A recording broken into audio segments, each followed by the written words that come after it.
Welcome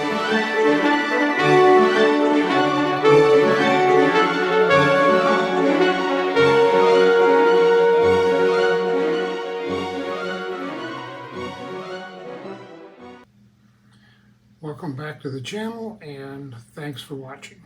I haven't been doing many videos over the last few months because I've been way too busy with flying both full scale and models and other things, taking care of the house, yada yada yada. Just things that retirees do in general. So I'd like to pass along a few tips I've picked up from all that model flying. And one of those has to do with this Conscendo. I've had a Conscendo almost since I got back into this hobby 3+ years ago. And I've been through a few of them. I've crashed them and smashed them and beat them up, but I had a lot of fun with them. I really, really like this airplane. Mainly because I can fly it anywhere. It doesn't need a landing strip. It can put it down in the grass or in the weeds anywhere and not hurt it.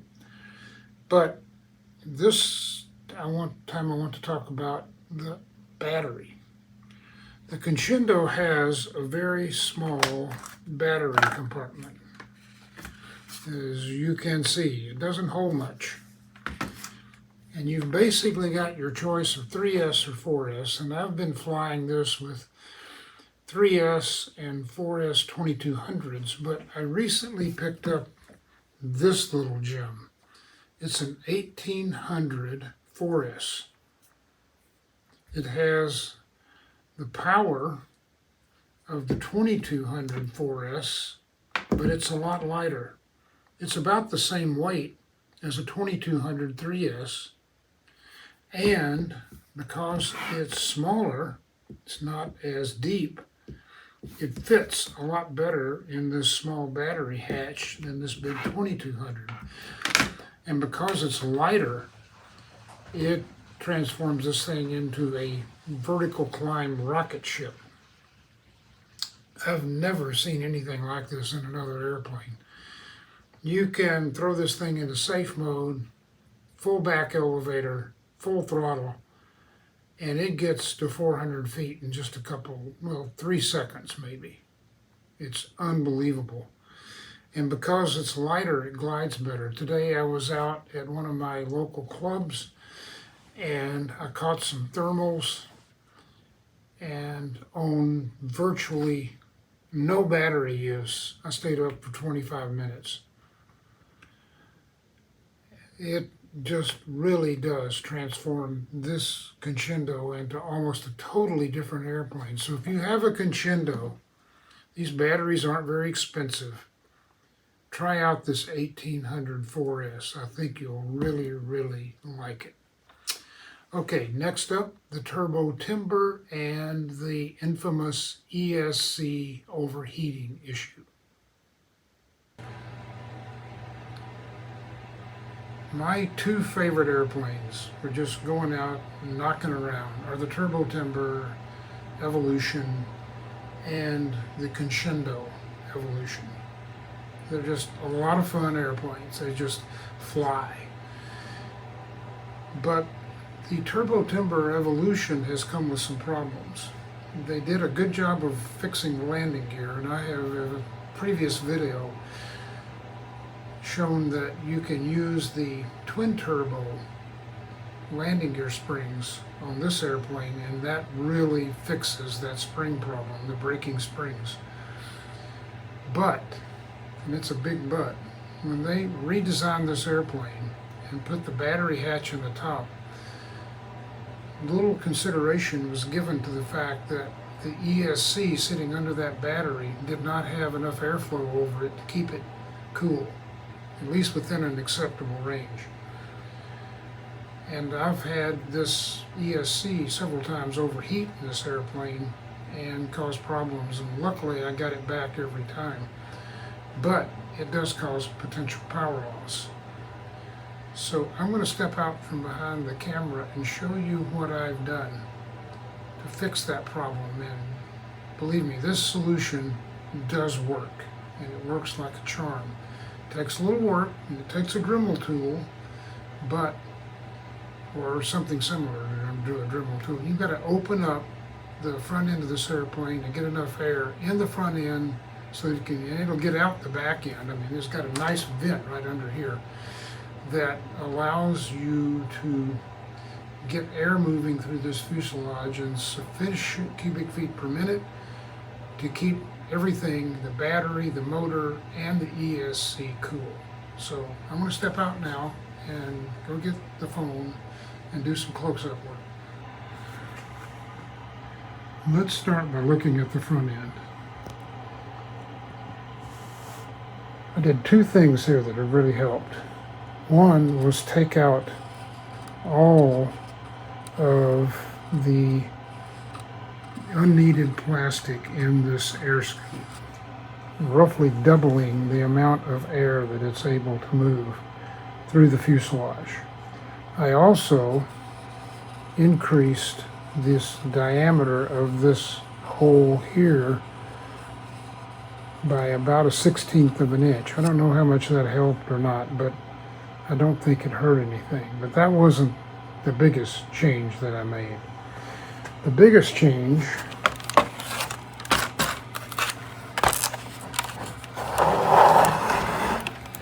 was this. All this is a plastic spoon.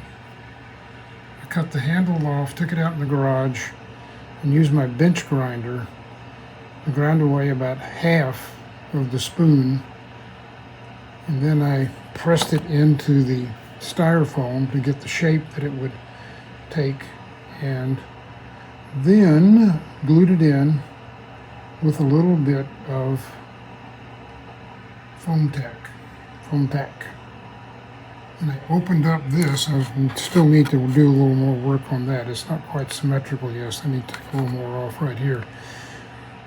But what you can see is, if you look at it down here, that's a lot of air potential going through that fuselage.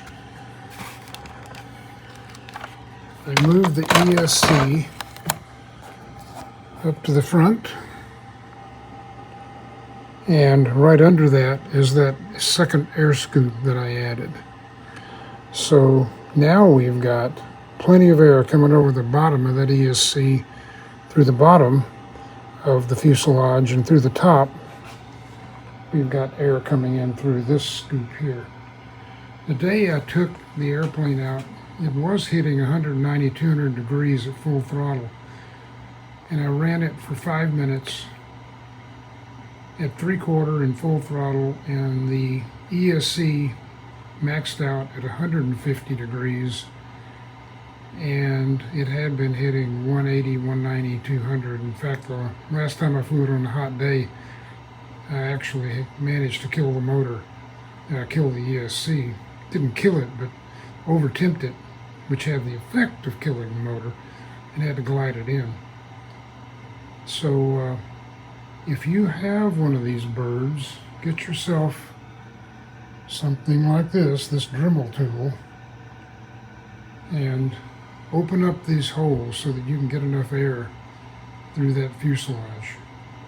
Horizon Hobby, look at this. This is what you need to do, and it's a very simple mod to get enough air into this fuselage to keep those parts cool, because you're trying to cool the battery, the motor, and the ESC. And on a 4S battery, that's a lot of power to dissipate.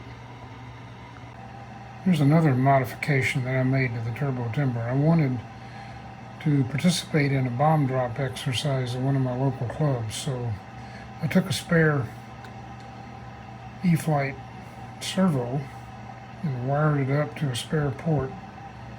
And while I was at it, I also wired up the lights so that when I depress the A switch, I can both turn the lights off and drop a bomb. And the bomb consists of 3 flat washers with a long red Christmas ribbon attached to it. It streams out behind it, and when I just wrap the ribbon around that servo, make sure it's good and tight when it's closed, and then I open it up like that, and the bomb comes right off. The quote, bomb, unquote. So normally it'll be doing this while the light's flashing, and when I drop the bomb, the lights turn off, and then I drop it back on, and here comes the lights again. The light thing is just fun, but the bomb drop, if you have those contests, this is a really cheap way to do it if you have a spare servo. And I also want to talk about my PA-28 Cherokee. This model has been a lot of trouble, but it's also a model of the airplane that I soloed in 1968. And I can tell you that the Cherokee that I soloed in has some landing gear problems, so this probably isn't too unusual. But this Cherokee has some really severe landing gear problems. And the problem has to do with the way that the landing gear is actuated by the servo. And the problem area is right here and right there. The pivot arm that this is attached to, this mechanism here, this hinge, is very fragile. And I've broken several of them and they're out of stock. And it's kind of ugly, but to fix it, there was a little bit left of the piece that broke off the pivot arm that was left. And so I took some number 18 steel wire, not high carbon, but just regular steel wire, put it through this hinge, and it does still work, still compresses, and put a bunch of epoxy around here to keep those two attached and secure. And so far, so good. And I've had some pretty rough landings with this thing since I did this, and it has held up. Landings that would have probably broken the original part that came on it. Part of it is it has a little bit of play in it. That helps. And so far it's held together pretty well. I flew it today. It's working just fine. I don't know if this will work for many of you, but this is definitely a weak point in this airplane. And if you have this problem, I hope this helps you.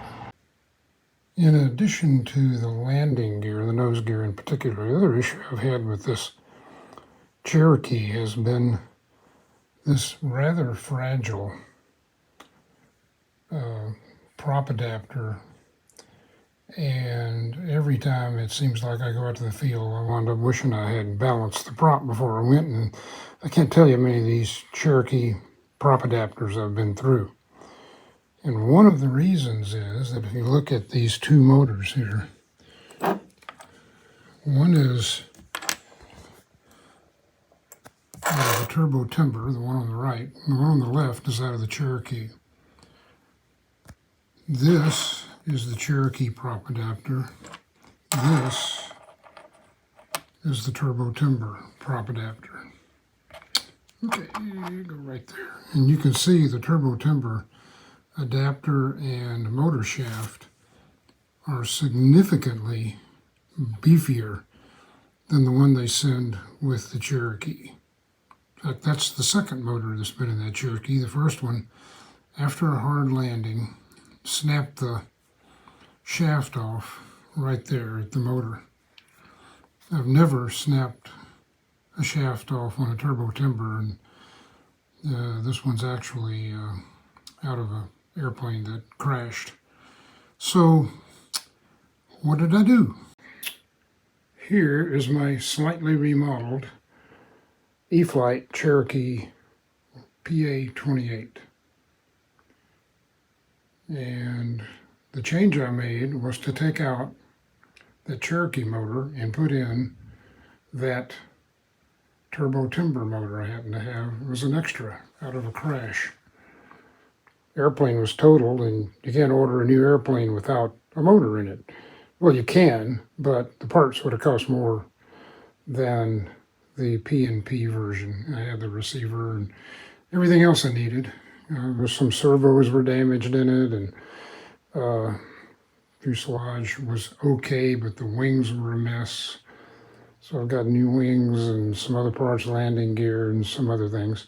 So I've got the landing gear fixed. I think it's flown several times since then, couple of bounced landings off the nose gear, and it's still working. Now, you scale model guys are going to say, whoa, what an abomination. A 3-bladed prop on a PA-28. Well, I think it actually looks pretty good. Not a bad look. Yeah, the other one was a 2-bladed black one that comes with it, and the spinner was a snub nose spinner, not the turbo timber pointy nose. But really, I actually prefer this to the propeller and spinner that came on the Cherokee from the factory.